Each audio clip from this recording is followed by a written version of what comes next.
Welcome back to the Joseph Carlson Show. After hours, we have an exciting episode to jump into. As you're probably aware, we have the new inflation report, and it was a little bit higher than expectations.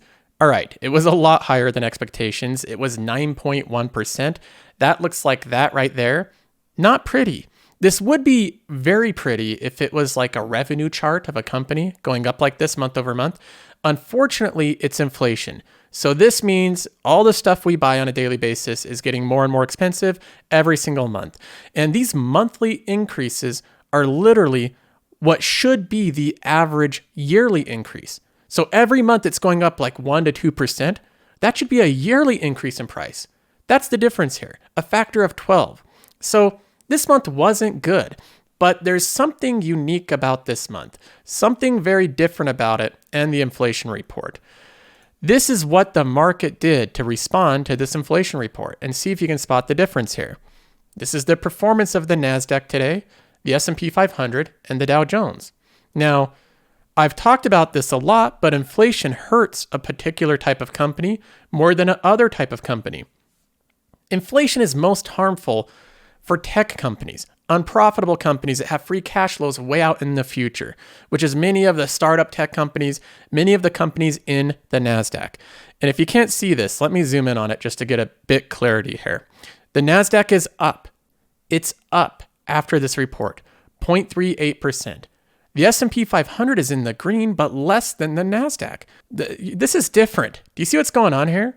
The type of companies that normally should get hurt with high inflation are the ones in the green, and then the type of companies that typically do well during high inflationary times are in the red. The market seems to be taking a very forward-looking approach on this. And I have some thoughts on this. I want to do something, and I want to agree with someone that I think is very dangerous to do. And I think this is very brave of me. I think that I'm going out on a limb here to agree with this individual, but I'm agreeing with Jim Cramer. Yes, I said that. You heard it correct. I'm agreeing with Jim Cramer's take on this subject. Let's go ahead and take a look at what he had to say about this. Jim, you're looking at this number. I was just looking at a tweet by Brian Chung. Fed funds futures now flashing a 30% chance of a 100 bips move in the FOMC meeting at the end of the month. What do you think? No. When I look at the numbers, and I think about what's going to happen in July from the PPI that we're going to get, I like everything. I mean, food's down. We know that all the commodities in the foodstuff segment are down. We know that energy's come down. We know that used cars have come down. We know that new vehicles are actually not going up, which is surprising. Shelter's still bad. We've got rentals that are still up big. But I think that you'll find from the applications numbers that housing's going to come down. There isn't anything in these numbers that doesn't indicate peak. And I'm listening to the people who were on before, and I think that they are dreaming. I mean, do they not look at the actual commodities? Are they just looking at some stupid thing that came out of the Labor Department? I mean, go look at the actual markets. Everything's come down. Used cars have come down. I mean, you can't look at these numbers in a vacuum. I mean, there's been a tremendous decline since the Fed started tightening. So if you want to go Volcker, I mean, I lived through the Paul Volcker. That's his take on it. And this is one of the rare cases where I may actually agree with Jim Cramer on this. The report here and the reaction from the market is one that I think the market overall is agreeing with Jim Cramer. You can't invest in the NASDAQ based off of this report unless you think we've already hit peak inflation, unless you think that's the most likely scenario, which means a lot of the things he listed off, gas prices have come down since last month. Not a ton, but they've come down a little bit. Grocery prices have come down a little bit. Used cars, we've seen what's happening with used cars. We've seen lots of videos from Whiteboard Finance, from Graham Stephan, talking about the used car bubble and how it's starting to pop, meaning prices are gonna come down. This is the type of thing that would cause what would normally be a sell-off in the NASDAQ to actually be a positive thing. If we hit peak inflation, which has been my theory for a while, I think it will trend up sometime over this month, next month. I think we'll hit peak inflation here very soon. And a lot of these things have to start coming down in price. I do not believe that used car prices are just going to continue to go up year after year. That's just not something I can get behind. Even with high inflation, I think Over time, used car prices will go down. New car prices will go down. I think the housing market is already slowing down. I agree with Jim Cramer that a lot of the input costs for companies, extra supplies at Target, extra supplies at Amazon. We have images like this. I can show you this image here. This is from the Amazon Fulfillment Center subreddit. There's literally people sitting around because they're not getting enough orders. Amazon has too much supply for Prime Day. They've overbuilt. They have too many employees sitting around doing nothing. So I actually find myself agreeing with Jim Cramer here. I think there is a chance last month was the peak for a lot of things, and we'll see a deceleration after this month. I could be wrong, so this is a macro prediction, but that's the way that I'm reading this. Now, I want to go ahead and jump into this episode and talk about a few different subjects. One of them, of course, is my portfolio. For those of you not aware, I track this portfolio every single week. I show the outcome of it, benchmarked against the S&P 500. This is what it looks like benchmarked against SPY. SPY is in red, my portfolio is in blue. It's tech, so it sold off at the end of last year, and it's trailed down ever since. And now it seems to be bottoming out. You can see the performance over the past couple of months has basically been volatile but flat over time. And that's something that I like to see, is the selling being exhausted in these companies. Now it says I'm down 47% here. That is money-weighted returns. If we look at this in total returns, I've invested $129,000. I currently have $90,000 in value, which means I'm down 30%. So I am down, I'm in the red. Every single company I've chosen, literally every single one, aside from Apple, is in the red. Now, I don't consider every single one of these stock picks to be bad. That's not the case. I think this is a sector sell-off, a sector rotation. We're in the middle of it right now, and I'm trying to hang on during the sector rotation. Because according to JP Morgan and other analyst firms, these typically last maybe a year or two. Next year, these companies could do really well, but right now they're doing really poorly. If we look at the portfolio, and I look at the one-day returns, I'm in the green. Record high inflation, and this portfolio is in the green today, mostly led by Amazon, the company that's the most exposed to all the environmental issues, to inflation, fuel prices, labor costs, supply chain disruptions. Every single problem in the world you can list off, Amazon is more exposed to it than other companies. It's more exposed to it than Google or Microsoft or Apple or Meta. It's more exposed than all of them, which has dragged the stock down for the past year. But I think when these type of things dissipate over time, when they eventually go away, which they will, I think Amazon will be the biggest beneficiary of that. Now, having said that, and looking at this portfolio, the performance is obviously poor right now. It's gone down under SPY by quite a bit. We're currently at 28% down. The S&P 500 is in the red by 3.6%. So we're losing the competition right now. But I want to give an update on two companies that I think have further to fall. I'm going to make a prediction that is short-term bearish on two of my favorite companies. One of them is Netflix and one of them is Amazon. Let's go ahead and jump into this. Netflix is reporting earnings July 19th. So that is next Tuesday. They have earnings. And if you want to witness a train wreck live, if you want to just see some free entertainment, then tune into the earnings report. It's Tuesday next week after hours, after the market closes. I'll probably do a reaction video, but I think it's going to be an absolute train wreck. And I think that for multiple reasons. Having said that, the stock price has been down a lot over the past year. It's down 71%. Netflix is one of these highly volatile companies. It's not a stranger to going through these very radical increases in prices and drops in prices. So this is nothing really new, but I do want to give a warning that it has further to fall, and I want to explain why. Let's go ahead and look at two pieces of information here. One of them is that Netflix is renegotiating contracts so that they can add in their ad-supported tier.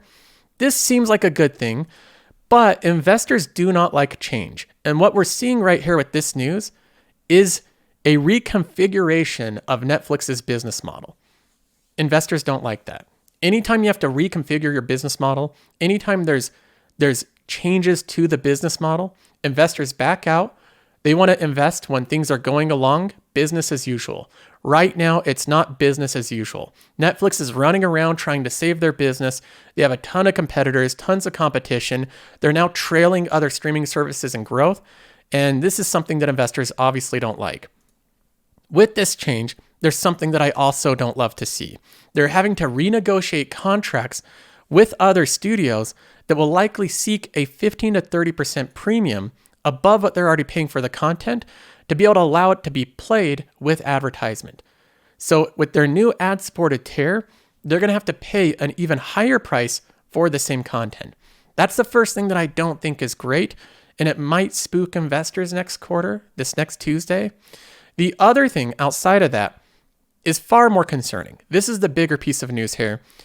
This analyst did a analysis on Netflix and their subscriber forecast, which, if you haven't been following Netflix, which I've been following it for a long time, investors seem to ignore every single other metric, revenue, earnings, free cash flow, everything but the subscriber number. This is the key metric for Netflix. So they ignore everything else, and this is what this analyst is saying about Netflix's forecasts on their subscriber losses. Netflix has already said they're going to lose 2 million subscribers this quarter. That's their forecast. They're going to be down 2 million. This is what the analyst said. Barclays analyst asserts in a research note Wednesday that despite the recent strength in the company's content slate, including Stranger Things, Ozark, Peaky Blinders, Netflix once again could post disappointing progress on subscribers. He writes that Netflix appears on target for a loss of 2.8 million subs in the June quarter, 800,000 higher than the company had forecasted. An additional 800,000? That would be devastating. Another huge misprediction in the wrong direction. Netflix needs to underpromise and overdeliver. If they were going to lose 2.8 million, last quarter they should have said we're going to lose 3 million, and then they come in and beat it. That's what Netflix should be trying to do. But it looks again like once again they're going to be losing more subscribers. And where are they losing these subscribers? In the US and Canada. This makes sense to me. When I look at why Netflix might be losing subscribers in the US and Canada, look at what's going on right now. Netflix is actually pricing their stuff to make money. They're actually trying to charge customers for their product and their content. And all these new streaming entrants, whether you have Peacock, you have Paramount Plus, you have Apple TV and Amazon Prime, they're basically giving away their content for free.